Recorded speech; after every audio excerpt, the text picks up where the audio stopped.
یہ تمہارا انداز ہے حرم. تمہاری وجہ سے اگر معاملات خراب ہونے لگیں تو تم مدد کرنے کے لیے موقع تلاش کر کے اپنا امیج فوراً سے کلیئر کرنے کی کوشش کرتے ہو. ابیہا نے جب تمہاری وجہ سے مجھ سے ہتک آمیز لہجے میں بات کی تو تم نے جھٹ میرا ساتھ دیا. یوں ہی میں تم نے میرے ساتھ ترش رویہ رکھا تو اس کا فسو مٹانے کے لیے تم اگلے ہی دن میری مدد کرنے چلے آئے. اور یہ وہ لمحے بھر کو ٹہری تھی. ٹھنڈے برآمدے میں وہ اسے خاموش آنکھوں سے دیکھتا رہا تھا. اسے کیا لگا تھا کہ وہ کوئی چھوٹی بچی تھی؟ اسے کیا لگا تھا کہ وہ اس کے نرم گرم سے انداز پر اپنا دل ہار بیٹھے گی؟ خام خیالی انقا ہو چکی تھی اور وہ بالکل سپاٹ چہرے کے ساتھ اسے تک رہا تھا. یہ بھی اسی سلسلے کی ایک کڑی تھی. سائیکالوجی کی زبان میں اسے بیہیویئرل پیٹرن کہتے ہیں. ایک ایسا طرز جس پر آپ کا ذہن کام کرنے کا عادی ہو چکا ہو اور خود کو معصوم کہنا چھوڑ دو، کیونکہ تم معصوم ہرگز بھی نہیں ہو. تم خطرناک حد تک ذہین اور باریک بین ہو. اپنے اعمال کا گلٹ مٹانے کے لیے مزید اعمال کا سہارا لینے والے معصوم نہیں ہوا کرتے. اس کے انداز میں سختی ڈر آئی تھی. حرم نے گہرا سانس لیا. اب مجھے سچ سچ بتاؤ کہ تم کیوں مجھ سے ملنے آتے رہے ہو؟ میں آپ کا دوست بننا چاہتا تھا. میں لڑکوں سے دوستیاں نہیں کیا کرتی. پھر میں آپ کے لیے آسانیاں دینے والا بننا چاہتا تھا. عرب کے اس کے انداز میں کچھ ایسا تھا کہ سختی سے کچھ چبا کر کہتی نازنین اگلے ہی پل تھم سی گئی تھی. اس کی آنکھیں ناسمجھی سے سکڑی تھیں. میں ایک تباہ حال بستی سے آیا ہوا لڑکا ہوں مس نازنین. میں معصوم نہیں ہو سکتا، لیکن میرے ارادے کبھی بھی ناپاک نہیں ہوتے. میں نے بہت غربت اور اذیت دیکھی ہے. رشتوں کے درمیان واقع تناؤ اور اذیت ناک دوری کو ایک عرصے تک برداشت کیا ہے. شاید بس اسی لیے میں آپ کی تھوڑی سی مدد کرنا چاہتا تھا، اور مجھے یقین ہے کہ آپ کو میری یہ وضاحت بھی گھڑی ہوئی معلوم ہوگی. لیکن اب میں مزید کوئی وضاحت نہیں دینا چاہتا آپ کو. وہ ایک دم بہت زخمی نظر آنے لگا تھا. نازنین نے کچھ کہنے کے لیے لب وا کیے، لیکن وہ مزید کچھ بھی سنے بغیر تیزی سے باہر کی جانب بڑھ گیا تھا. کہانیاں ادھوری چھوڑ کر آگے بڑھ جانے والوں میں سے تو وہ ہمیشہ سے رہا تھا. یکدم اسے احساس ہوا کہ اس کا انداز بے حد سختی لیے ہوا تھا. اس نے دکھتے سر کو انگلیوں سے دبایا اور پھر داخلی روش کو خاموشی سے دیکھے گئی. رات اب کی گہری ہو کر قطرہ قطرہ پگھل رہی تھی.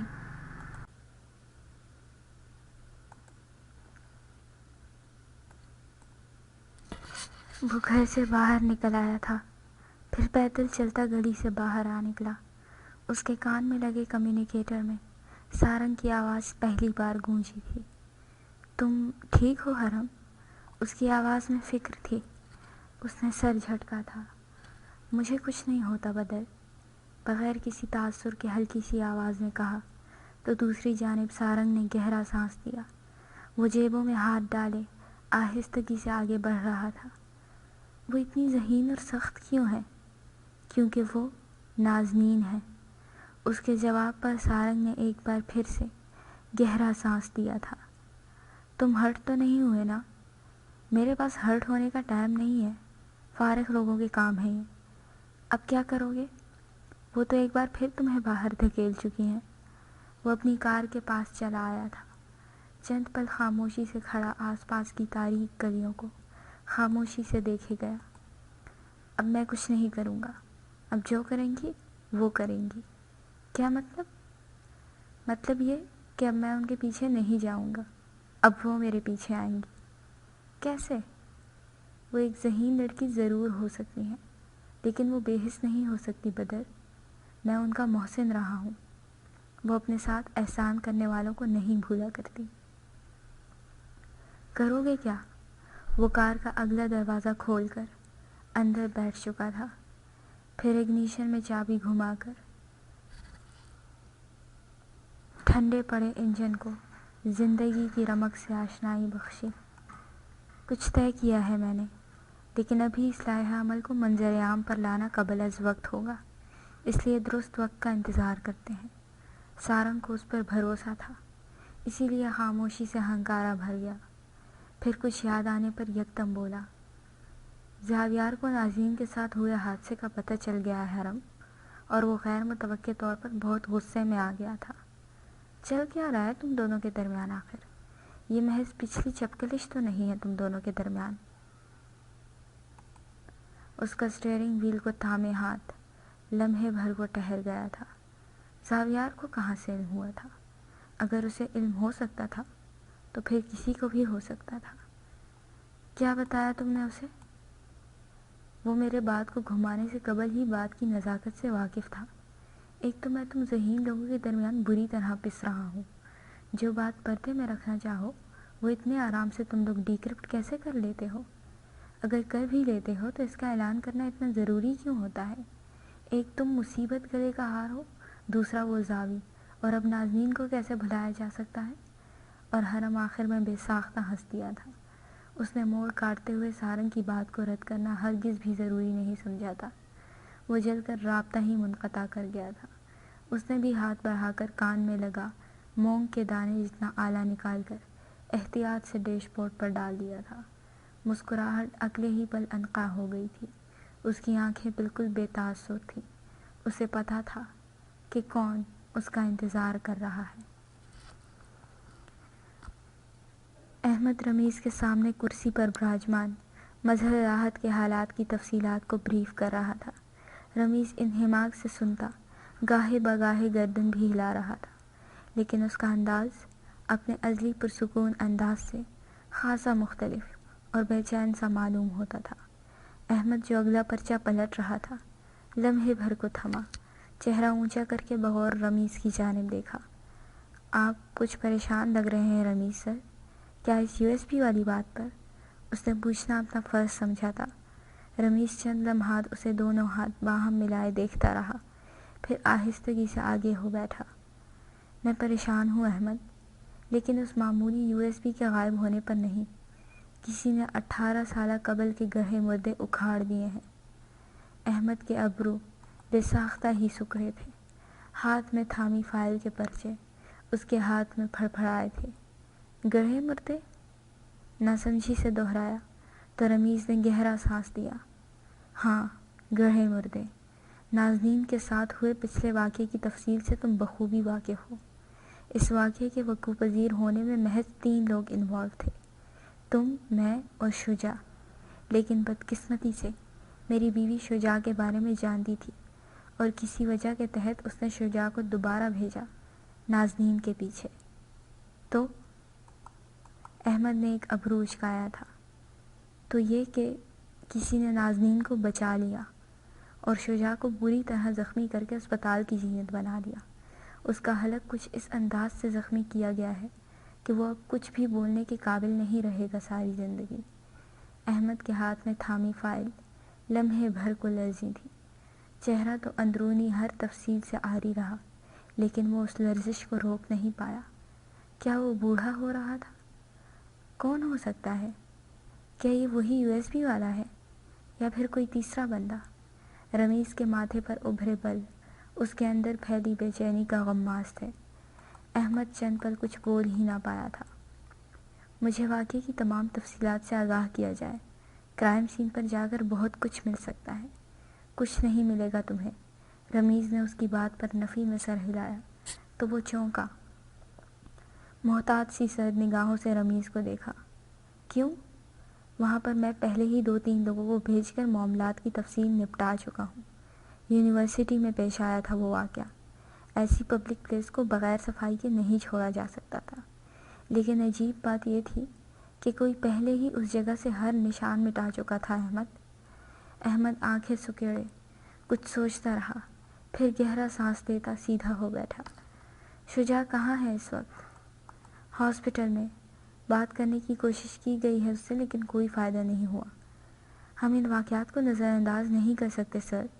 Media, project filing companies, share holders اور ہمارے ورکرز، سب کی نگاہیں اس وقت ہم پر لگی ہیں کہ ہم اس وقت کون سا قدم اٹھاتے ہیں اپنی کمپنی کی بہتری کے لیے، لیکن فی الحال ہم کسی بھی قدم کو اٹھانے کی طاقت نہیں رکھتے۔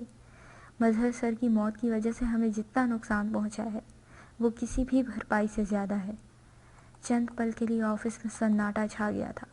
رمیز اور احمد دونوں اپنی سوچوں میں گم لگتے تھے۔ پھر رمیز کچھ سوچتا ہوا سیدھا ہو بیٹھا۔ 0 کو دوبارہ سے منظر عام پر آنے کا حکم دو احمد، وہ زیادہ تر ذاتی کام کرتا ہوا نظر آتا ہے، اسے مظہر کے قاتل کے پیچھے لگا دو، ہم مزید رسک نہیں لے سکتے۔ احمد نے سر ہلایا اور پھر کوٹ کا بٹن بند کرتا اٹھ کھڑا ہوا۔ اور تنظیم کے سٹاک ہوئے پیسے میں سے پروجیکٹ کے لیے پیسہ برآمد کرو۔ یہ پروجیکٹ بھی جلد از جلد کام کی جانب بڑھتا ہوا دکھائی دینا چاہیے۔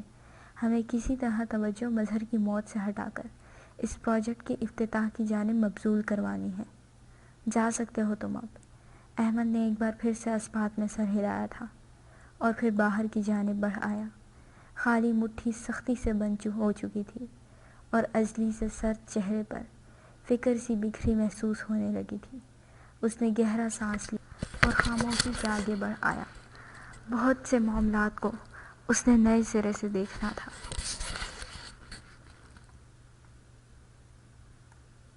اگلی صبح بے حد اجلی سی طلوع ہوئی تھی۔ سر آفتاب اپنے آفس میں اسی پہر داخل ہوئے تھے۔ جو ہی دروازہ بند کر کے پلٹے تو سامنے جھولتی کرسی دوسری جانب گھومی ہوئی تھی۔ ان کی آنکھیں اگلے ہی پل سکڑی تھیں۔ ہاتھ میں تھامے پیپرز کو شیشے کے چمچماتے ٹیبل پر رکھ کر وہ سیدھے ہوئے ہی تھے کہ کرسی اپنے آپ ہی گھومی۔ وہاں وہ بیٹھا تھا، سیاہ جینز، سیاہ ماسک، سیاہ ٹوپی کو آگے تک کیے، سیاہ جیکٹ اور ہاتھوں میں بائیک رائڈرز والے سیاہ دستانے پہنے جن سے انگلیوں کے اگلے حصے نظر آیا کرتے تھے۔ اس نے چہرہ اٹھایا لیکن کوئی بھی نقش واضح نہیں ہو سکا تھا۔ آفتاب کی آنکھیں ناسمجھی سے سکڑی تھیں۔ کون ہو تم اور میرے آفس میں کیا کر رہے ہو؟ ان کی آواز میں تیش سا ابلا تو وہ آہستہ سے اپنی جگہ سے اٹھ کھڑا ہوا، پھر سر سے کیپ اتار کر سامنے ٹیبل پر دھری۔ اب محض اس کی بھوری آنکھیں اور ماتھے پر گرے بال واضح ہوتے تھے۔ کون؟ سامنے موجود آفتاب نے اسے پہچاننا چاہا لیکن وہ اسے نہیں پہچان سکا۔ وہ گھوم کر اس کے سامنے چلا آیا تھا۔ وہ 2 قدم پیچھے ہٹا۔ فائٹنگ ٹرینرز کا ماننا ہے کہ فولادی طاقت انہی کے ہاتھوں کا حصہ بنتی ہے جو ان ہاتھوں سے محنت کرے، ان سے سخت کام لے اور انہیں کبھی فالتو نہ رہنے دے۔ مزید ان کا ماننا ہے کہ ایک عام انسان 10-12 مکے آرام سے برداشت کر سکتا ہے۔ آرام سے مطلب بغیر بے ہوش ہوئے۔ اس نے اگلے ہی پل 5 انگلیوں کا جمع مکہ اس کے جبڑے پر مارا تھا۔ آفتاب لڑکھڑا کر پیچھے لگی، کرسیوں پر جا گرا تھا۔ کھردرے دستانوں کے باعث اس کا ہونٹ پہلے ہی وار میں پھٹ چکا تھا۔ وہ آگے بڑھا اور اسے گریباں پکڑ کر سیدھا کیا، اپنی بھوری سپاٹ آنکھوں سے اسے دیکھا۔ یہ پہلا مکہ اس لیے تھا کیونکہ تم نے اسے یہاں رکنے کے لیے کہا تھا، اور یہ دوسرا مکہ اس لیے ہوگا کیونکہ تم نے ایک لڑکی کے بھروسے کو ٹھیس پہنچائی ہے۔ اس نے ایک ہاتھ سے اس کا گریبان تھامے رکھا اور دوسرے ہاتھ کو پوری قوت سے جما کر اگلے ہی پل ایک زوردار مکہ اس کی ناک پر مارا تھا۔ آفتاب کا دماغ 2 ہی مکوں میں گھوم کر رہ گیا تھا۔ اس نے اس کے گریبان کو آزاد کیا تو وہ لڑھک کر ٹیبل سے لگ کر زمین پر جا گرا۔ وہ آہستہ سے اس کے سامنے پنجوں کے بل بیٹھا، چہرے پر چڑھے ماسک سے جھانکتی اس کی آنکھیں بے تاثر ہی رہیں۔ ابھی تم اسے بلاؤ گے؟ تم مجھ سے معافی مانگو گے؟ اور اس کی تنخواہ میں سے کٹوتی ہرگز بھی نہیں ہونی چاہیے۔ مجھے معاف کر دو، میں اچھا آدمی ہوں، میں مجبور کیا گیا تھا، مجھے معاف کر دو۔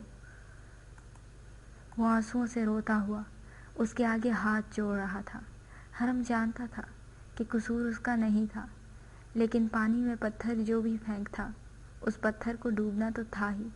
جس نے جو کیا تھا اس کا عمل اس پر پلٹنا ہی تھا، وہ اسے وارن کیے بغیر نہیں چھوڑ سکتا تھا۔ تم اس پر ہر دم نرم رہو گے، اسے یہاں کوئی تکلیف نہیں ہونی چاہیے۔ بار بار جا کر اس کی کلاس میں چیک کرو گے، کوئی بھی مشکوک عمل دیکھنے میں آئے تو تم اس پر ایکشن دو گے، کیونکہ میں تمہیں دیکھ رہا ہوں۔ تمہارے اس پھٹے ہونٹ کے کناروں کو چیر کر میں اسے ٹانکے لگا سکتا ہوں، وہ بھی تمہیں بے ہوش کیے بغیر۔ اسی لیے وہ سیدھا ہوا، پھر آفتاب کی گریبان کی اندیکھی سی گرد صاف کی۔ وہ خوف زدہ آنکھیں پھیلائے اسے تک رہا تھا۔ کوئی کوتاہی نہیں۔ وہ اٹھ کھڑا ہوا تھا، ہاتھ آگے بڑھا کر اپنی کیپ اٹھا کر اسے سر پر جمایا، ایک نگاہ نیچے گرے آفتاب پر ڈالی اور پھر آفس کا دروازہ دھکیلتا ہوا باہر چلا آیا۔ راہداری کے درمیانی راستے میں نازنین بہت سی کتابوں کو سینے سے لگائی کھڑی تھی، کسی طالب علم سے بات کر رہی تھی۔ اس نے جیبوں میں ہاتھ ڈالے اور پھر سر جھکائے، اس کے ساتھ خاموشی کے ساتھ گزر گیا۔ نازنین نے بس ایک پل کو چہرہ پھیر کر دیکھا تھا، اسے گمان سا گزرا تھا، ایسے جیسے اس کے ساتھ حرم گزرا ہو، لیکن پھر وہ سر جھٹکتی لائبریری کی جانب بڑھ آئی۔ حرم سر جھکائے اب تک چل رہا تھا۔ اسے خوشبو لگانے سے اسی لیے سخت نفرت تھی کیونکہ خوشبوئیں انسانوں کا پتہ دیا کرتی ہیں۔ اگر وہ ایک مخصوص پرفیوم کے ساتھ اپنا آپ نتھی کر دیتا تو نازنین اس کی خوشبو سے اسے فوراً پہچان جاتی، لیکن وہ حساس ایجنسی کا گن مین واقع ہوا تھا، اس سے ایسا لاپرواہ قدم متوقع نہیں تھا۔ وجدان آج ایک دن کی چھٹی کے بعد کالج آیا تھا۔ وہ ڈرا ڈرا سا معلوم ہوتا تھا۔ زاویار نے اسے بچانے کے لیے ان لڑکوں پر ہاتھ اٹھایا تھا اور وہ بلا شبہ جوابی وار کی طاق میں اس کا انتظار کر رہے ہوں گے۔ اگلے ہی پل اس نے دھڑکتے دل کے ساتھ خشک حلق کو تر کیا اور پھر آگے چلا آیا۔ اس کی ٹانگیں کپکپاہٹ کا شکار تھی اور رنگت زرد پڑ رہی تھی۔ کلاس میں معمول کی گہما گہمی تھی۔ بہت سے طلبہ کرسیوں کے ہتھوں پر بیٹھے تالیاں مار کر ہنسنے میں مصروف تھے، کچھ اپنا سر کتابوں میں دیے پڑھ رہے تھے اور کچھ ہاتھوں پر چہرے گرائے خواب خرگوش کے مزے لے رہے تھے۔ وہ آگے بڑھ آیا، صاف ستھرے یونیفارم کو زیب تن کیے، گھنے سیاہ بالوں کو پیچھے جمائے۔ وہ وجیح تھا، وجیح لگتا تھا۔ بیگ لا کر کرسی پر دھرتے وہ بیٹھ گیا، محتاط نگاہوں سے ایک بار اطراف کا جائزہ لیا۔ دل کی دھڑکن اب بھی معمول سے ذرا تیز تھی اور ہاتھ پیر ٹھنڈے ہو رہے تھے۔ کلاس کا وقت ہوا تو صرافے بہت سی اسائنمنٹس ہاتھ میں تھامے اندر چلے آئے۔ اسی پہر وہ لڑکے بھی کلاس میں داخل ہوئے۔ اس نے گھبرا کر رخ پھیر لیا تھا۔ رافع مجید کی موجودگی کے باعث لڑکوں نے اس تک آنے سے خود کو بمشکل روک رکھا تھا۔ جوں ہی سر کی کلاس ختم ہوتی وہ اس کی ہڈی پسلی برابر کرنے کا ارادہ رکھتے تھے۔ اسے واش روم میں پھیلی غلاظت یاد کر کے خوف سا آیا تھا۔ پچھلا ٹارچر یاد کر کے ہی اس کی حالت غیر ہونے لگی تھی۔ ابھی سر نے بورڈ پر ہاتھ بڑھا کر لکھنا شروع کیا ہی تھا کہ سر اشفاق نے کلاس کا دروازہ کھٹکھٹایا۔ سب کی گردنیں یکبارگی اٹھی تھی۔ اس نے بھی سر اٹھا کر دروازے کی جانب دیکھا۔ رافع اب آگے بڑھ کر سر اشفاق سے پرچی لے رہے تھے۔ پھر انہوں نے سر اٹھا کر اس کی جانب دیکھا، اس کا حلق خشک ہو چکا تھا۔ وجدان انصاری، شعیب علی، منصور کیانی، وسیع حسن اور رامش حسین، آپ سب کو پرنسپل اپنے آفس میں طلب کر رہے ہیں۔ ساری کلاس اس کے اور ان بولیز کے جھگڑوں کو جانتی تھی، اسی لیے یکدم ہی کمرہ جماعت میں منمناہٹ سی اٹھی۔ وہ بمشکل اپنی جگہ سے اٹھ کھڑا ہوا تھا۔ پیچھے براجمان چاروں لڑکے بھی ناسمجھی سے اٹھے۔ وہ آگے پیچھے صرافے کی معیت میں آفس کی جانب بڑھ رہے تھے۔ وجدان کا دل بری طرح دھڑک رہا تھا اور پیشانی پر ابھرا پسینہ اس ٹھنڈ میں کسی بھی طرح نارمل نہیں تھا۔ وہ سب ایک ساتھ دروازہ دھکیلے اندر چلے آئے۔ اندر کا منظر اس کی توقع کے برعکس تھا۔ سربراہی کرسی پر پرنسپل عبدالرحمن براجمان تھے۔ ان کے مقابل کرسی پر بیٹھے انسان کا چہرہ واضح نہیں تھا، لیکن یہ آواز اتنی جانی پہچانی کیسے تھی؟ پھر یکلخت ہی کرسی پر براجمان شخص نے چہرہ پھیر کر اسے دیکھا تو اس کا اوپر کا سانس اوپر اور نیچے کا نیچے رہ گیا۔ وہاں زاویار براجمان تھا، پوری تمکنت سے، چہرے پر اینک جمائے، سیاہ مخصوص لباس زیب تن کیے، وکلاء کا مخصوص لباس۔ آفس کے اندر لگے صوفوں پر ان بولیز کے گھرانے بھی بیٹھے ہوئے تھے اور اپنے گھر والوں کو دیکھ کر ان میں سے ایک ایک کا رنگ وجدان نے اپنی آنکھوں کے سامنے خشک ہوتے دیکھا تھا۔ چلیے زاویار صاحب، وہاں بیٹھ کر بات کرتے ہیں۔ پرنسپل صاحب کا بس نہیں چل رہا تھا کہ وہ زاویار کے سامنے بچھ ہی جاتے۔ وہ اسی بے نیازی سے اٹھا اور پھر ایک نظر اٹھا کر وجدان کی جانب دیکھ کر ہلکا سا مسکرایا۔ بال جو ہر دم لاپرواہی سے ماتھے پر بکھرے رہتے تھے اس سمے نفاست کے ساتھ جل سے پیچھے کیے گئے تھے۔ ناک پر دھری اینک اور ان کے پار سے جھانکتی وہ پراعتماد سی مسکراتی آنکھیں، وہ واقعی زاویار ہی تھا۔ ایسے صرف وہی مسکراتا تھا، ایسے صرف وہی مسکرا سکتا تھا، جیسے ہاتھ لگا کر تو دکھاؤ۔ اگلے ہی پل وہ آگے بڑھ کر ان گھرانوں کے مقابل لگے صوفوں پر جا بیٹھا تھا۔ اس کے ہاتھ میں ایک فائل بھی موجود تھی اور وہ ٹانگ پر ٹانگ جمائے گویا انہیں ان کا نامہ اعمال سنا رہا تھا۔ میں وجدان انصاری کا وکیل ہوں، زاویار سلطان۔ اگر آپ لوگ اس بات سے واقف نہیں تو میں آپ کو بتاتا چلوں کہ آپ کے بچے میرے کلائنٹ کو آئے دن پریشان کر رہے ہیں۔ وہ اسے ٹارچر کرتے ہیں اور بلی کرنے جیسے جرم کا ارتکاب کر کے اپنی اور اپنے اس نامور کالج کی ساکھ کو نقصان پہنچا رہے ہیں۔ لہجہ بھر ٹھہر کر سربراہی صوفے پر براجمان عبد الرحمن کو دیکھا۔ انہوں نے جواباً اسبات میں سر ہلا کر اسے جاری رکھنے کی ہدایت دی تھی۔ ہم آپ کے بچوں پر کیس کرنے کا قانونی حق استعمال کرنا چاہتے ہیں۔ میرے کلائنٹ کو ذہنی اور جسمانی استحصال کا نشانہ بنایا گیا ہے۔ آپ لوگ چاہیں تو اپنے لیگل ایڈوائزر کے ساتھ ہم سے بات کرنے کا حق رکھتے ہیں، اور اگر نہیں تو پھر آپ سب سے کورٹ میں ملاقات ہوگی۔ وہ اگلے ہی پل اپنا مدعا واضح کر دینے کے بعد پیچھے ہو بیٹھا تھا۔ آفس میں براجمان افراد کے چہروں پر پہلے ناسمجھی ابھری تھی۔ جوں ہی ان کے ذہنوں نے ادراک کی سرزمین پر قدم رکھا تو یکدم آفس میں بے چینی سی پھیل گئی۔ کیا آپ یہ سب بغیر کسی ثبوتوں کے کہہ رہے ہیں؟ ہمارے بچوں کے خلاف آپ کے پاس کیا ثبوت ہے کہ انہوں نے ایسا کوئی عمل روا رکھا ہے اپنے کلاس فیلو کے ساتھ؟ وہ آرام سے آگے بڑھا اور پھر ٹیبل پر دھری فائل کھول کر اس کا رخ ان والدین کی جانب پھیرا۔ وہاں ان طلبہ کی مختلف جگہوں پر موجود ہونے کی تصاویر تھی۔ وہ ایسی جگہیں تھیں جہاں کم عمر لڑکوں کو ہرگز بھی موجود نہیں ہونا چاہیے تھا۔ عبد الرحمن سخت نگاہوں سے ان طلبہ کی جانب دیکھ رہے تھے۔ ان کے کالج کی عزت داؤ پر لگ رہی تھی محض چند طلبہ کی حرکتوں کے باعث۔ وہ اس ساکھ کو کیسے بگڑنے دے سکتے تھے؟ انہیں کسی بھی طرح زاویار کو یہ کیس فائل کرنے سے روکنا ہی تھا۔ چہرے سفید پڑ چکے تھے اور ابلتے جذبات پر گھڑوں پانی ڈال دیا گیا تھا۔ نہ صرف یہ بلکہ آپ کے بچے اسکول میں بھی چند اسی قسم کی غیر قانونی سرگرمیوں میں ملوث دیکھے گئے ہیں۔ ان سرگرمیوں کے واضح ثبوت بھی ہمارے پاس موجود ہیں۔ بھاری جرمانے اور کئی ماہ کی سزائیں بھی منتظر رہیں گی ان کے لیے۔ آپ کے بچوں کا مستقبل تاریکی کی نظر ہو جائے گا اور اس کالج کا نام منظر عام پر آنے کے باعث معزز عبد الرحمن صاحب سے قانونی تفتیش بھی یقینی طور پر کی جائے گی، جس کے نتیجے میں ان کی ڈیزگنیشن ان سے لے لی جائے گی، اور اس سب کے ذمہ دار صرف اور صرف آپ محترم والدین کی لاپرواہی ہوگی۔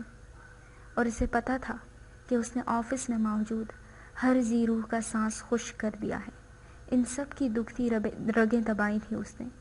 یک لخت ہی لڑکوں میں سے شعیب نامی لڑکا آگے بڑھ آیا تھا۔ اس کے چہرے پر زاویار کی مار کے نشان اب تک تھے۔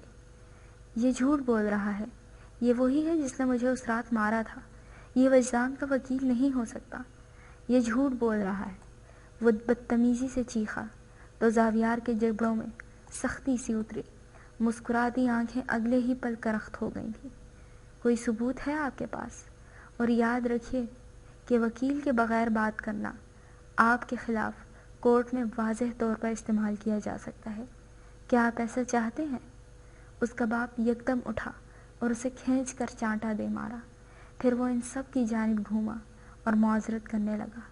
زاویار نے سر نفی میں ہلایا تھا۔ مجھ سے نہیں، میرے کلائنٹ سے معذرت کی جائے، پھر اس کیس کو فائل نہ کرنے کے بارے میں سوچا جا سکتا ہے۔ اور اگلے کئی لمحات میں اس نے دیکھا کہ والدین ان بچوں کو مارتے ہوئے وجدان سے معافی منگوا رہے تھے۔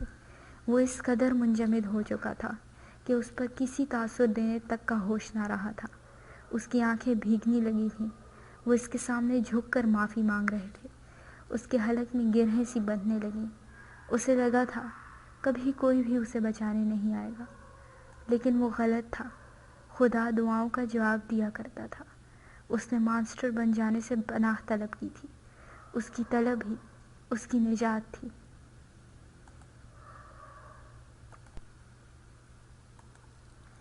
والدین اور اساتذہ آفس سے باہر کی جانب بڑھے تو اس نے بھی عبد الرحمن سے گرم جوشی کے ساتھ مصافحہ کیا اور پھر وجدان کو لیے باہر چلا آیا۔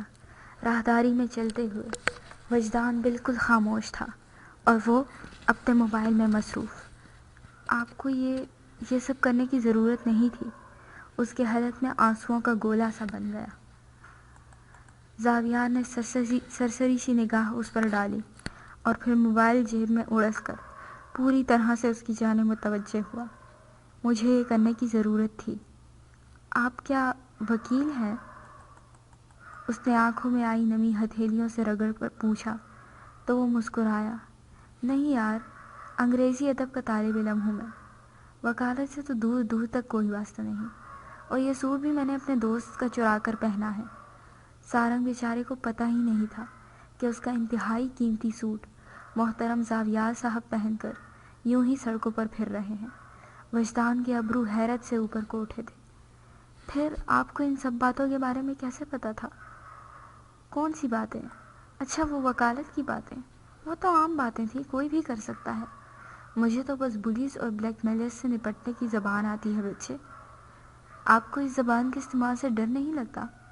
کیا آپ کو نتائج خوف زدہ نہیں کرتے؟ اس کی آواز میں الجھن سی ابھری تھی۔ کس کی اتنی مجال کہ زاویار سلطان کو خوف زدہ کر سکے؟ نتائج سے خوف زدہ نہیں ہوا کرتے، ان کا سامنا کیا کرتے ہیں۔ وہ وقت گزرنے کے ساتھ ٹل جاتے ہیں، بس انسان کا عمل باقی رہ جاتا ہے۔ اور پولیس کو دیکھ کر تو مجھے ویسے بھی ہاتھوں میں خارش شروع ہو جاتی ہے۔ پرانا مسئلہ ہے، بکواس برداشت نہیں ہوتی کسی کی بھی۔ لاپرواہی سے کہہ کر اس کی جانب دیکھا تھا۔ اس کی آنکھوں میں ایک بار پھر سے نمی اترنے لگی۔ زاویار اس کی معصومیت پر مسکرایا تھا۔ مجھے لگا تھا کہ میرے پیچھے کبھی کوئی نہیں آئے گا۔ کوئی کسی کے پیچھے نہیں آتا، میرے پیچھے بھی کوئی نہیں آیا، لیکن میں نے کبھی کسی کا انتظار نہیں کیا۔ انتظار کرنے والے کمزور ہوتے ہیں، اور میں کبھی بھی کمزور نہیں تھا۔ جس نے بھی میرے حق میں کمی کرنے کی کوشش کی ہمیشہ معذور ہی ہوا، چند دن کے لیے ہی صحیح، لیکن میں نے اسے سبق ضرور سکھایا۔ کاش میں بھی آپ کے جتنا مضبوط ہو سکتا۔ اور زاویار سلطان کے سامنے کھڑا وجدان حرم بن گیا تھا، چھپ چھپ کر روتا ہوا، ڈرا ہوا، لوگوں سے بھاگتا ہوا۔ اس نے سنجیدگی سے اس کی جانب دیکھا۔ میں کسی کو جانتا ہوں جو بالکل تمہاری طرح ہی خوف زدہ رہا کرتا تھا، بالکل تمہاری طرح رونے کی تیاری میں رہتا تھا وہ بھی۔ خیر، میں اب چلتا ہوں، اپنا خیال رکھنا اور رابطے میں رہنا۔ کیا ہوا اس لڑکے کا پھر؟ زاویار جو اس کا گال تھپ تھپا کر آگے بڑھنے ہی لگا تھا، ٹھہر سا گیا۔ نگاہوں میں زخمی سا تاثر ابھرا۔ اس نے پلٹ کر وجدان کو دیکھا تھا۔ زیادہ کچھ نہیں، بس وہ ایک خطرناک شوٹر بن گیا، ایک ڈیڈلیسٹ فگر۔ وجدان کی آنکھیں اگلے ہی پل پھیل سی گئی تھیں، لیکن زاویار اسے کوئی بھی موقع دیے بغیر آگے بڑھ گیا تھا۔ وہ راہداری میں خاموشی سے کھڑا رہ گیا۔ کچھ تھا جو اس غصے والے زاویار کو نرم گرم سا بناتا تھا۔ ہاں، کچھ تھا۔ نازنین ناسمجھی سے آنکھیں سکیڑے ٹھنڈی راہداری کو پار کرتی لائبریری چلی آئی تھی۔ دروازہ دھکیلنے سے لے کر آگے بڑھ کر اپنی کرسی پر بیٹھنے تک اس کے ابرو کم فہمی سے سکڑے ہوئے تھے۔ الہام نے اسے گمسم سا دیکھا تو اسے ہاتھ بڑھا کر ٹہوکا دیا۔ وہ یکدم جیسے ہوش میں آئی تھی، پھر اس کی جانب دیکھا۔ کہاں گم ہو؟ کیا ہوا ہے؟ اس نے الہام کو پچھلے واقعے کے بارے میں کچھ بھی نہیں بتایا تھا۔ ٹھیک ہے کہ وہ اس کی دوست تھی، لیکن اس کی ایسی کوئی دوستی ان پچھلے سال کے عرصے میں واقع نہیں ہوئی تھی کہ وہ اپنے خوف کی بابت اس سے بات کر سکتی۔ اس نے خود کے سوا سب کو اندھیرے میں رکھنا ہی ہر دفعہ کی طرح اس دفعہ بھی مناسب سمجھا تھا۔ سر آفتاب اس کی ادھوری سی سرگوشی پر الہام ناسمجھی سے آگے ہو بیٹھی تھی، پھر جھک کر ہلکی سی آواز میں اسے متوجہ کیا۔ سر آفتاب، کیا؟ وہ اتنے کانشیس کیوں ہو رہے ہیں میرے معاملے میں؟ اس کی بات پر الہام گہرا سانس لیتی سیدھی ہو بیٹھی تھی، پھر سامنے چمکتی اسکرین کو دیکھتی ٹائپ کرنے لگی۔ کی بورڈ پر کھٹ کھٹ سی انگلیاں چلاتی وہ فہرست تیار کر رہی تھی۔ وہ تم سے عمر میں خاصے بڑے ہیں، اور پھر ان کی نرمی کو کون نہیں جانتا یہاں؟ تمہارے مالی حالات سے واقف ہیں، شاید اس لیے تمہارے ساتھ نرمی برت رہے ہیں، سمپل۔ اس نے رشک سے اس کی جانب دیکھا تھا، لاپرواہی سے سمپل کہہ کر وہ اپنے کام میں مگن محسوس ہو رہی تھی۔ کچھ لوگوں کے لیے سب کچھ کتنا سمپل اور آسان ہوتا ہے، کاش اس کی زندگی بھی اتنی سہل ہو سکتی۔ شاید اس نے کندھے اچکا کر خیال کو جھٹک دیا تھا، پھر کتاب کی جانب بڑھتے ہاتھ لمحے بھر کو تھم سے گئے۔ خیال حرم کی جانب بھٹکا۔ کیا اس نے؟ لیکن وہ اگلے ہی پل سر جھٹک رہی تھی۔ اس نے کل رات کوئی کسر نہیں اٹھا رکھی تھی اسے الزام دینے میں۔ اتنی عزت افزائی کے بعد کوئی اس کے راستوں کی جانب بڑھنا تو کیا، اسے دیکھنا بھی گوارا نہ کرتا۔ اس نے اندر بڑھتی کثافت کو گہرا سانس لے کر باہر نکالا تھا، اور پھر اگلے ہی پل وہ اپنے کام کی جانب متوجہ ہو چکی تھی۔ لبوں کے گرد موجود زخم تو مندمل ہو چکے تھے، لیکن ماتھے پر آئی خراش کے نشان ابھی تک تازہ تھے۔ اس نے ان نشانات پر بیس لگا کر انہیں چھپا دیا تھا۔ وہ ان نشانات کے زائل ہونے تک یونیورسٹی کی چھٹی نہیں کر سکتی تھی۔ لیکن یہ بات یہیں ختم نہیں ہوئی تھی۔ وہ اپنی کلاس کے لیے لائبریری سے نکل آئی تھی۔ سر آفتاب 3 سے 4 بار اس کی کلاس میں جھانک کر اس کی خیریت دریافت کرنے چلے آئے تھے۔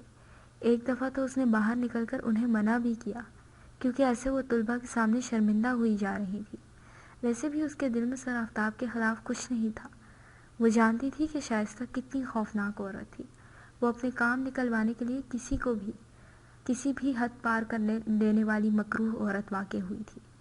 اس نے ان سے چہرے پر لگے تازہ زخموں کی بابت بھی دریافت کیا تھا، لیکن وہ بار بار زینوں سے گرنے کا بہانہ بنا کر اس بات کو گول مول کر رہے تھے۔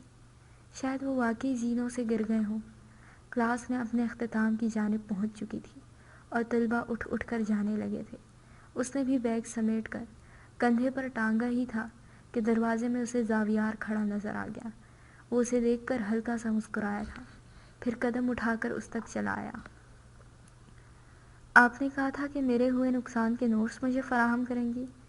ساتھ ساتھ ہاتھ بھی بے شرمی سے آگے کیا تو اس نے مسکرا کر نفی میں سر ہلایا تھا۔ اگلے ہی پل اب وہ دونوں ساتھ ساتھ قدم اٹھاتے کلاس سے باہر چلے آئے تھے۔ نازنین نے اپنے پرس سے تازہ نوٹس نکال کر اس کی جانب بڑھا دیے تھے۔ اس کام کے لیے شکریہ، اس کے کہنے پر زاویار نے محض سر ہلایا تھا۔ پچھلے دنوں آپ آئی نہیں، طبیعت تو ٹھیک تھی نا آپ کی؟ انداز ایسا تھا کہ بس یوں ہی چلتے چلتے یاد آ گیا تو اس کی غیر موجودگی کے بارے میں دریافت کر لیا۔ کنکھیوں سے اس نے نازنین کا سفید پڑتا چہرہ بھی بخور دیکھ لیا تھا۔ کچھ طبیعت ٹھیک نہیں تھی، اس نے اس کی بات رد کیے بغیر حامی بھری تو زاویار نے سمجھ کر سر ہلایا، پھر ہاتھ میں تھامے نوٹس کو نگاہوں کے سامنے کر کے دیکھا۔ مجھے انگریزی ادب میں کوئی دلچسپی نہیں ہے، پتہ نہیں میں نے یہاں داخلہ کیوں لے لیا ہے۔ اس نے بات برائے بات کی تو نازنین نے گردن گھما کر خفگی سے اس کی جانب دیکھا۔ کیا کچھ غلط کہہ دیا کیا؟ انگریزی ادب کی استانی کے سامنے ایسی بات کر رہے ہو تم، میں تمہیں فیل بھی کر سکتی ہوں۔ وہ گردن پھیر کر مسکرایا تھا۔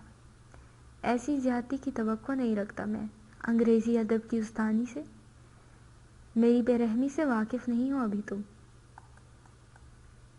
ابرو ایک ادا سے اچکا کر کہا تو وہ اس انداز کو دیکھتا رہ گیا۔ میں امید کرتا ہوں کہ آپ اپنی بے رحمی کے جوہر مجھ جیسے شریف النفس اسٹوڈنٹ کے سامنے دکھانے سے پرہیز کریں گی۔ آخر کو آپ کا کزن بھی لگتا ہوں اب تو میں۔ خواہ مخواہ ہی گرد جھاڑی تھی کندھے سے۔ نازنین چلتے چلتے اسے گھور کر دیکھا تھا۔ دور کے؟ جی دور کا کزن ہی، لیکن لگتا تو ہوں نا۔ اسے کوئی فرق نہیں پڑتا تھا دور اور قریب کے کزن ہونے سے، اسے بس کزن ہونے سے فرق پڑتا تھا۔ آس پاس پھیلی مغرب گہری ہونے لگی تھی۔ وہ دونوں راہداری پار کرتے ہوئے کھلے برآمدے میں آ نکلے تھے۔ تم ایک ٹرینر ہو، فائٹر ٹرینر۔ کیا کسی انسان کے لیے، مطلب نارمل انسان کے لیے، دوسرے انسان کو ہتھوڑی سے مارنا نارمل تصور کیا جا سکتا ہے؟